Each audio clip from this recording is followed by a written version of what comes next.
The first and most important for my clients is the fact that this proposal is wholly inconsistent with your existing bylaw. Your charge as planners, you're the stewards of our zoning ordinance, is to make sure that it is a harmonious, consistent document that meets the goals and purposes that the town originally had or has in enacting a zoning ordinance. And I think really the analysis begins and ends with your purpose clause in your zoning ordinance, which is one of the best purpose clauses I've ever read in reviewing many zoning ordinances. And I say that because it truly meets what I know Stockbridge to be. And the most important provision of that section 1.3 reads that a purpose, a goal, a mandate of your ordinance is to preserve the natural, scenic, and aesthetic qualities of the community. You can't possibly embed what's proposed to you now in your ordinance and be consistent with that purpose. My brother, Mr. Silverstein, referenced a lot of the dialogue, and there has been a lot of dialogue ramping up to tonight. And I've been in many meetings, I've read all the press releases and PR and flashy, glossy pieces, and it all seems to be about money, about all the economic benefits. Read your purpose clause. It doesn't say your job is to make money and to generate revenue. There are communities that have that as theirs, industrial communities who really shape their ordinance to be accommodating to large industries. This is a big commercial development that's being proposed.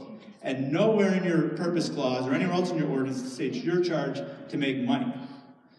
And that's really what this grand bargain Mr. Sheen's proposing to the town is. He's looking for an exception from your ordinance, for you folks to turn your back on the purpose of the ordinance in exchange for money.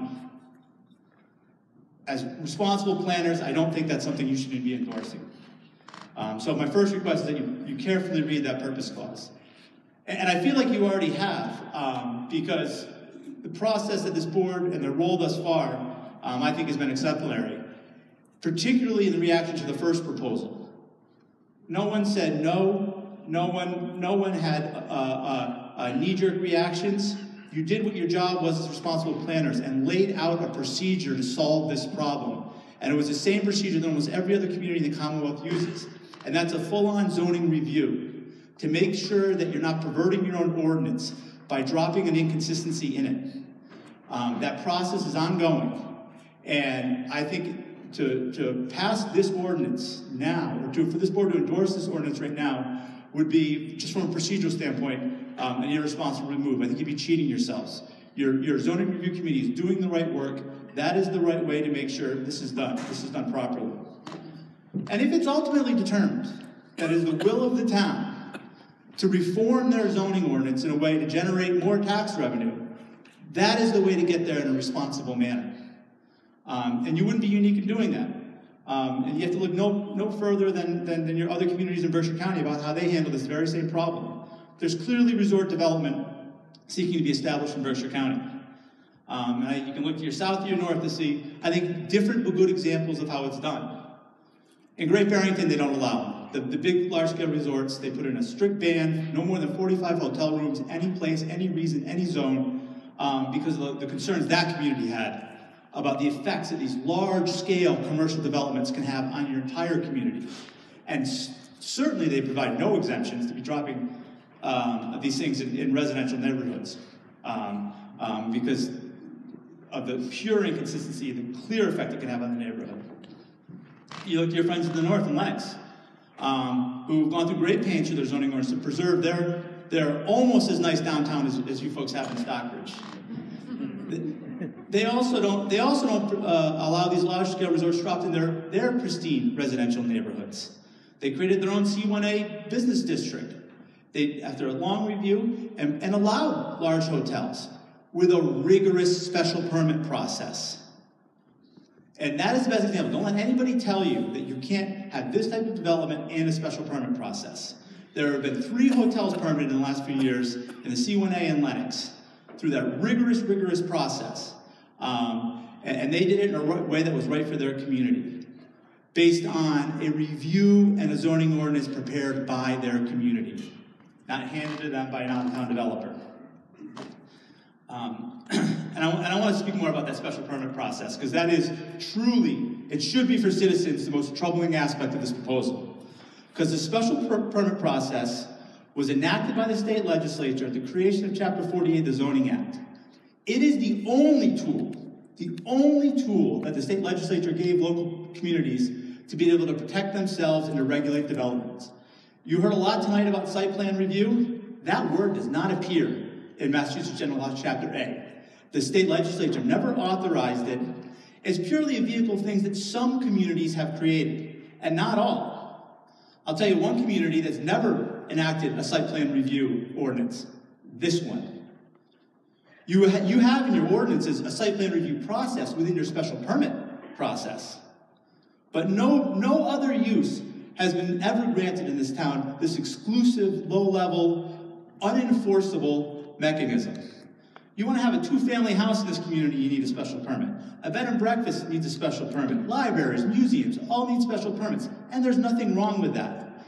The fact that this developer wants to exempt themselves from that, I think is troubling and puts the community in real jeopardy. And as I said earlier, it's an anomaly. There's almost no place else in Berkshire County where there's by right hotel use. A small slip of the downtown district in Pittsfield, a city. Downtown Boston, you can't build a hotel without a special permit. Downtown Springfield, you can't build a hotel without a special permit. It is the one tool that this board has. I strongly urge you not to endorse any proposal that doesn't have not only a special permit requirement, but a very stringent one with strict criteria. I think that goes without question. The real question this board has is why a developer would even ask for it. What part of the process do they not want to be part of? What questions do they not want answered? What provisions of your ordinance do they want you not to be able to enforce against them that would lead them to come to this conclusion? Because this was new news. When we had this whole conversation back last January and February, there was no question that there was going to be a special permit process. We were just talking about dimensional requirements and things like that. But it goes without saying that as responsible planners, you have to employ the tools that the state gave you, and that's a special permit process. Moving on to the other aspects of the proposed change, which I think are troubling, is we heard a good rendition from the board about the history of this ordinance. It's obviously a troubled history. No one's gotten comfortable enough to keep it in place for more than 4 or 5 years at a stint. But at each level, there has been careful scrutiny done on the town side to develop required findings, this honing of the definition to try to get it just right for this town. And now, an out-of-town developer, Mr. Sheehan, comes in and wants to completely dilute all those definitions. Make it almost undefinable. And concern about that is, this isn't just about Mr. Sheehan's project. This is an ordinance that governs the entire town.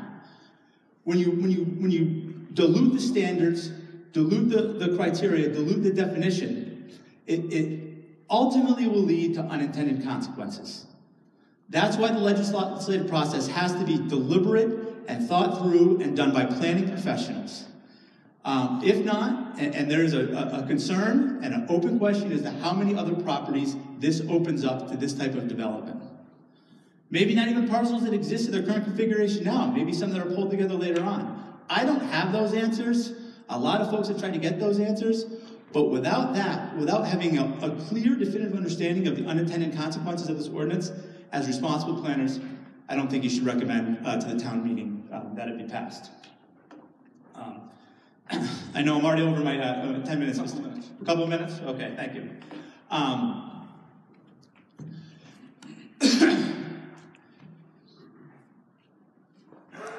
A responsible review of the ordinance will lead to a consideration of your zones.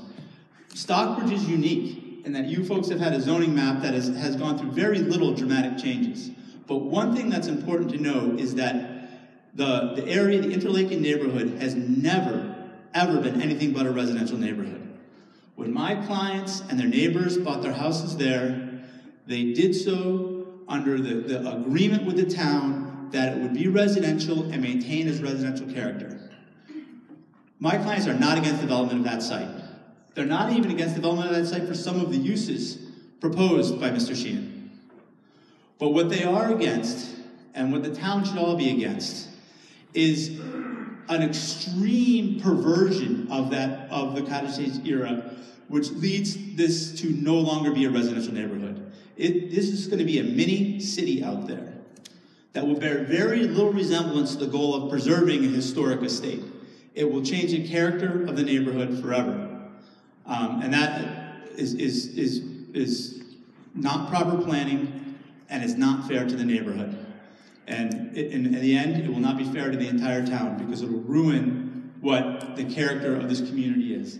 And I'm going to close by just reading once again the salient portion, the purpose clause of your ordinance, to preserve the natural, scenic, and aesthetic qualities of the community. I'm more than happy to answer any questions from the board at any time, either now or later. Thank you. Thank you.